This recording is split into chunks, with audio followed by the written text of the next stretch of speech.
Hola, ¿qué tal amigos de YouTube? Muy buenos días, muy buenas tardes o muy buenas noches tengan todos ustedes. El día de hoy platicaremos sobre qué ocurre con nuestra alimentación. El día de hoy hablaremos qué pasa con los carbohidratos, con los lípidos y con las proteínas que ingieres en la dieta. Así que quédate hasta el final del video y vamos con la introducción y adelante.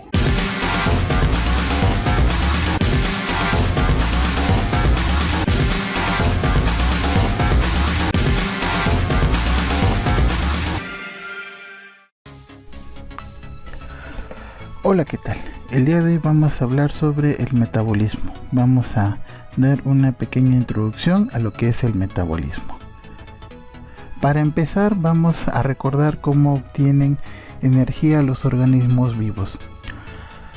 En su forma de obtención de energía, a los organismos vivos los podemos dividir en dos grupos: los fotótrofos, que van a obtener energía a partir de la luz, a los cuales los vamos a dividir en dos grupos: los autótrofos, que obtienen energía a partir del carbono. Ejemplo, tenemos a las cianobacterias y a las plantas.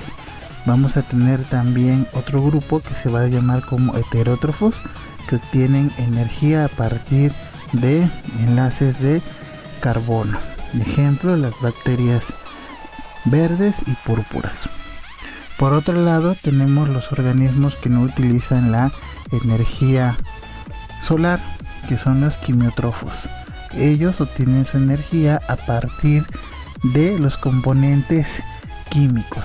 Y aquí vamos a tener que este grupo se va a conocer como los heterótrofos, que normalmente obtienen la energía al degradar componentes que en su mayoría están formados por carbono. De estos heterótrofos vamos a dividirlos en dos grupos: los litrótrofos, aquellos que obtienen energía de compuestos inorgánicos, por ejemplo las bacterias sulfurosas y las bacterias que consumen hidrógeno. Tenemos los organótrofos, que obtienen obviamente su energía a partir de componentes orgánicos, por ejemplo la mayoría de los procariontes y sobre todo todos los eucariontes. Bueno, ¿qué es la energía y para qué sirve a los seres vivos? Pues generalmente la energía la utilizamos para tener movimiento, ¿sí? Las células también se mueven, para renovación constante de las moléculas, para la síntesis, para la degradación. También utilizamos energía en el transporte, todos los materiales que entran y salen de los organismos, órganos, células, membranas, que las membranas son impermeables a casi todo. Se necesita transportarlas, y para transportarlas se necesita un gasto de energía tanto hacia el interior de la célula como hacia el exterior de la célula. También tenemos energía para la función de los órganos especializados como el intestino, el riñón. Tenemos órganos cuya base funcional es el transporte principalmente de iones, y también necesitamos energía para que el sistema nervioso lleve a cabo todas sus funciones. Muy bien, ahora ya sabemos que necesitamos energía para la vida. Pero ¿cuánta energía requerimos? Y vamos a poner un ejemplo.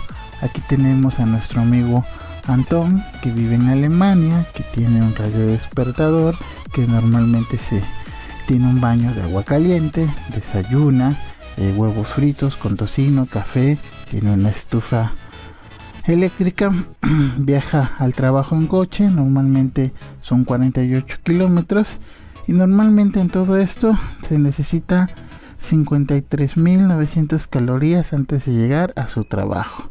Ahora tenemos a nuestro amigo Abdul, que vive en Marruecos. Él se despierta solo, se lava la cara con agua fría si le dan, si quiere, desayuna pan frito y té calentado con estiércol, va a su parcela a pie. Total 1600 calorías para hacer estas actividades. En teoría, ¿cuál de los dos tendría el mayor consumo energético?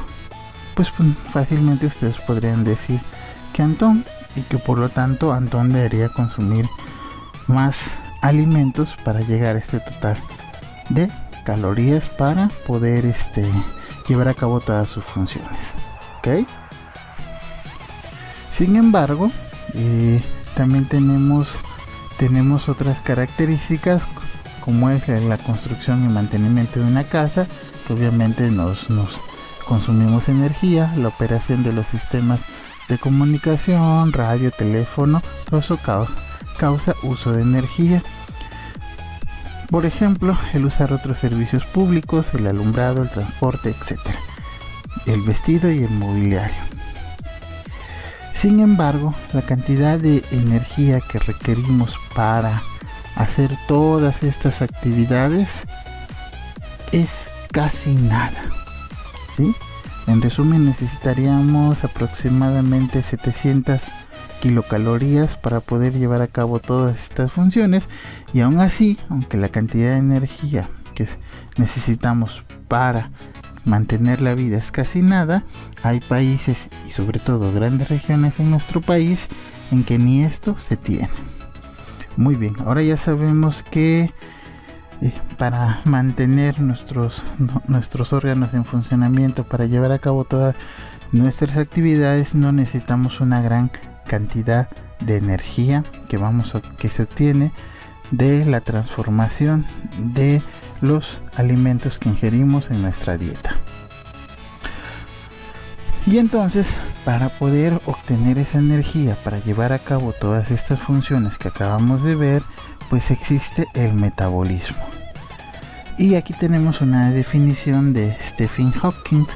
Para sobrevivir, los humanos tenemos que consumir alimentos, que es una forma ordenada de energía, y convertirlo en calor, que es una forma desordenada de energía. Cabe recalcar que aquí es donde participan los dos principios fundamentales de la termodinámica. La primera ley, que nos dice que la energía no se crea ni se destruye, solamente se transforma, y la segunda ley, que nos habla de la entropía. Combinadas estas dos leyes de la termodinámica, que nos dice si una reacción va a ser espontánea, si va a necesitar energía o no, junto con la cinética, que nos dice el tiempo en que se va a llevar a cabo esta reacción. Gracias a estas condiciones, nosotros podemos transformar la mayoría de los alimentos que consumimos a través del metabolismo.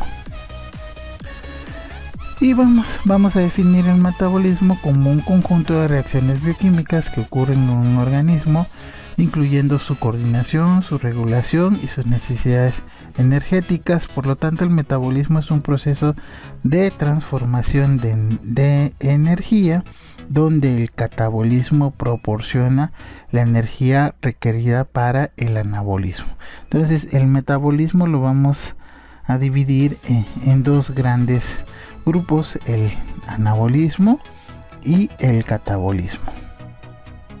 Muy bien, vamos a ver qué es el catabolismo. El catabolismo son reacciones de degradación que normalmente liberan energía, son exergónicas. Normalmente los productos de estas reacciones van a ser más simples. La energía que se libera nos va a servir para formar una molécula que se conoce como ATP. Y entonces el metabolismo es partir de alimentos completamente organizados para generar moléculas más pequeñas. Eso es el catabolismo. Son reacciones de degradación que se utilizan para la síntesis de ATP. El anabolismo normalmente son reacciones de síntesis, ¿sí?, que son endergónicas, es decir, que requieren energía. Y vamos a partir de moléculas simples para formar moléculas complejas. Así, por ejemplo, de aminoácidos formamos proteínas, de ácidos grasos formamos lípidos, de monosacáridos formamos polisacáridos. Por lo tanto, vamos a requerir un gasto enorme de energía, y que normalmente esta energía está dada por el ATP. y entonces el anabolismo vamos a partir de moléculas pequeñas para formar moléculas más grandes con una adición de energía para este proceso de síntesis. Y entonces, ¿cómo se da el intercambio de energía a través del metabolismo? Vamos a tener tres grandes formas de intercambio de energía. La primera de ellas es a través del intercambio de los grupos fosfato. Para eso vamos a tener moléculas como el ATP y el GTP. Vamos a tener las reacciones de óxido-reducción, que se conocen como reacciones redox, y aquí vamos a tener el NAD, el FAD, el NADP. Vamos a tener las reacciones acopladas, que en este caso vamos a acoplar reacciones exergónicas con reacciones endergónicas. ¿De acuerdo? Entonces vamos a ver ejemplos. Reacciones de óxido-reducción. Estas reacciones son cruciales para el metabolismo celular por dos principales razones.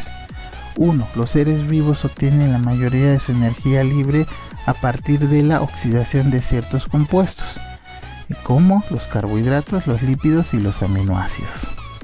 Y segundo, porque muchos procesos biosintéticos implica la reducción de dobles enlaces. Por lo tanto, por eso es que en nuestro metabolismo existen reacciones de óxido-reducción.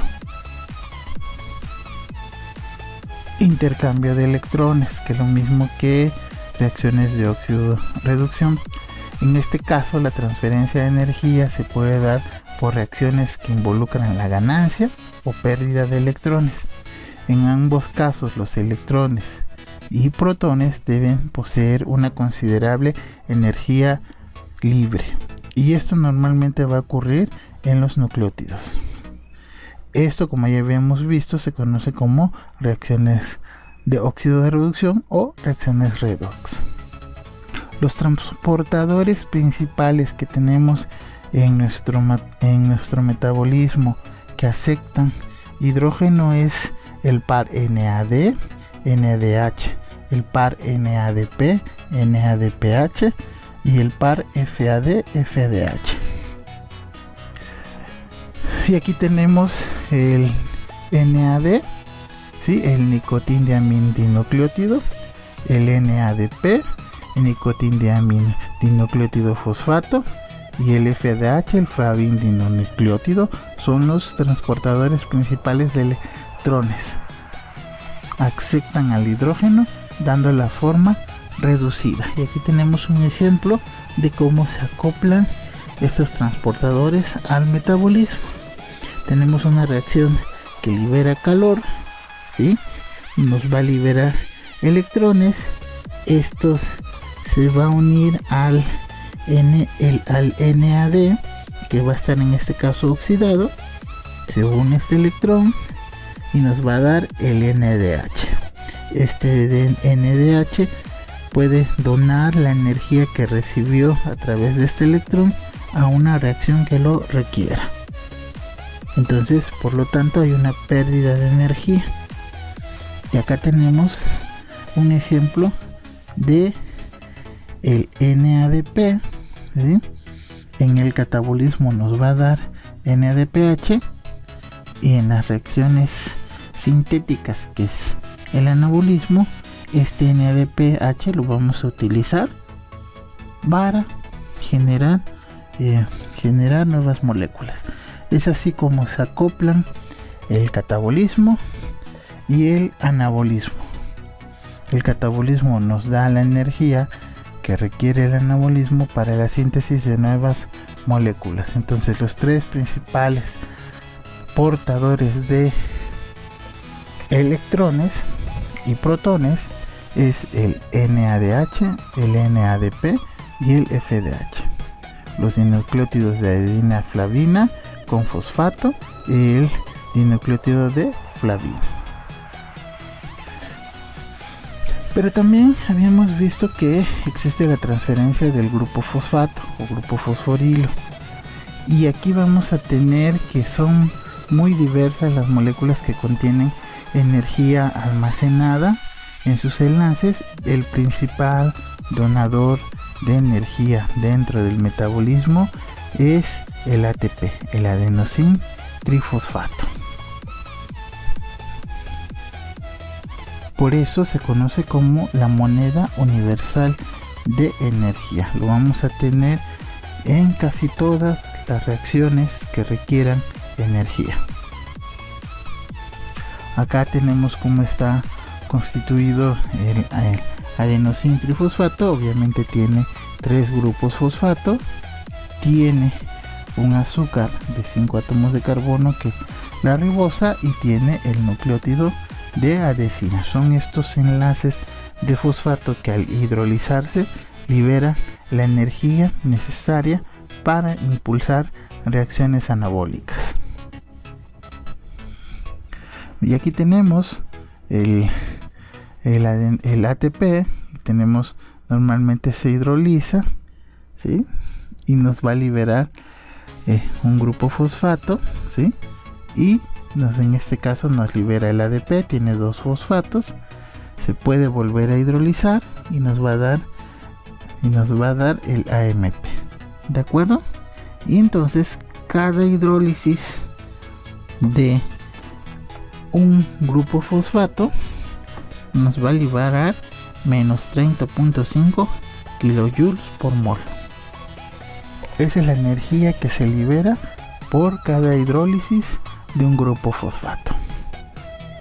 Entonces los 3 grupos fosfatos nos liberarían 90 kilojoules por mol.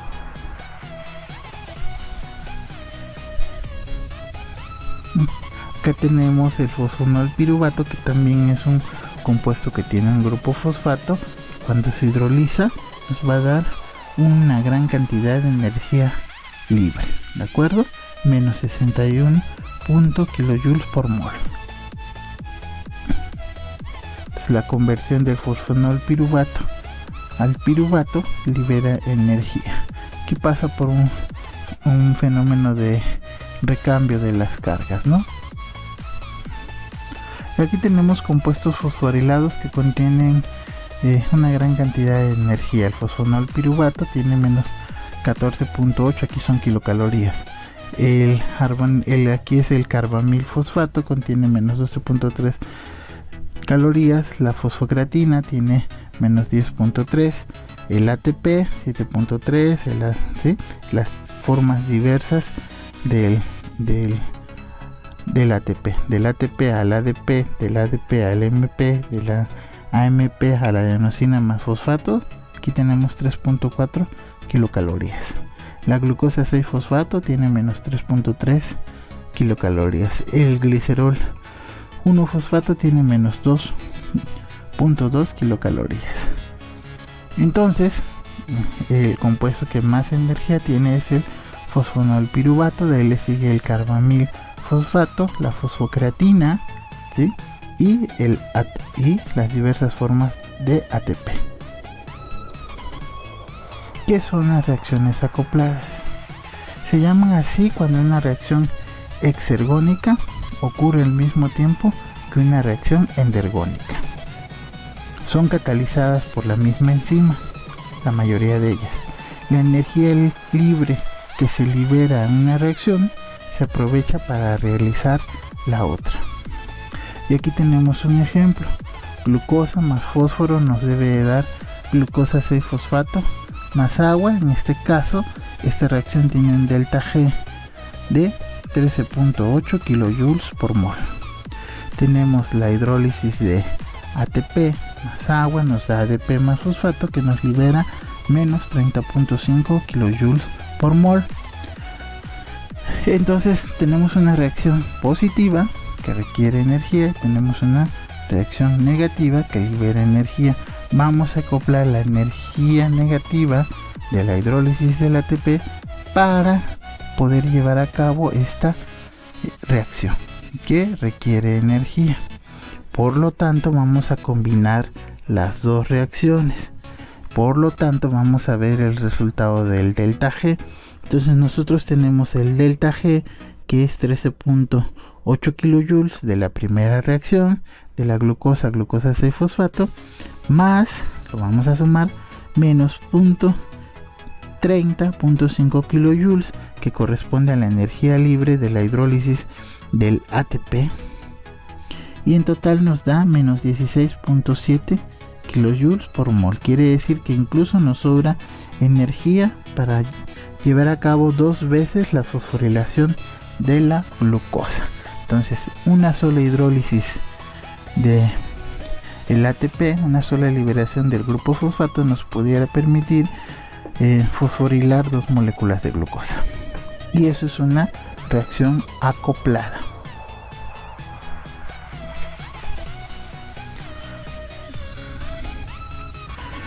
Finalmente, las reacciones acopladas son muy importantes porque gracias a ellas nosotros podemos llevar a cabo muchas reacciones y podemos hacer muchas cosas, y un ejemplo de ello es que gracias a la hidrólisis del ATP nosotros podemos mover nuestros músculos. Entonces aquí tenemos como un ejemplo una hidrólisis de ATP que nos va a dar 100 unidades de energía. Entonces estas 100 unidades de energía nosotros las vamos a poder utilizar para pasar de nuestro músculo relajado a un músculo contraído. Normalmente para contraer un músculo necesitamos el 20% de las unidades de energía producto de la hidrólisis del ATP. Por lo tanto, para pasar del músculo en forma relajada al músculo contraído necesitamos 20 unidades de energía. Cuando nosotros juntamos estas dos reacciones, ¿sí? Entonces músculo relajado más ATP nos va a dar músculo contraído más ADP más fosfato. Tenemos 80 unidades de energía que se pueden liberar como calor, y este es un ejemplo práctico para que podamos entender cómo la energía que consumimos de nuestros alimentos se utilizan para poder llevar actividades de la vida cotidiana, como por ejemplo caminar, hablar, saludar y hacer ejercicio. Muy bien, con esto damos por finalizado el video del día de hoy. Espero que te haya gustado. No olvides dejar tus comentarios, no olvides también suscribirte al canal y por consiguiente activar la campanita para que estés informado de los nuevos videos que se suben al canal. Por tu atención, muchas gracias y nos estamos viendo hasta la próxima.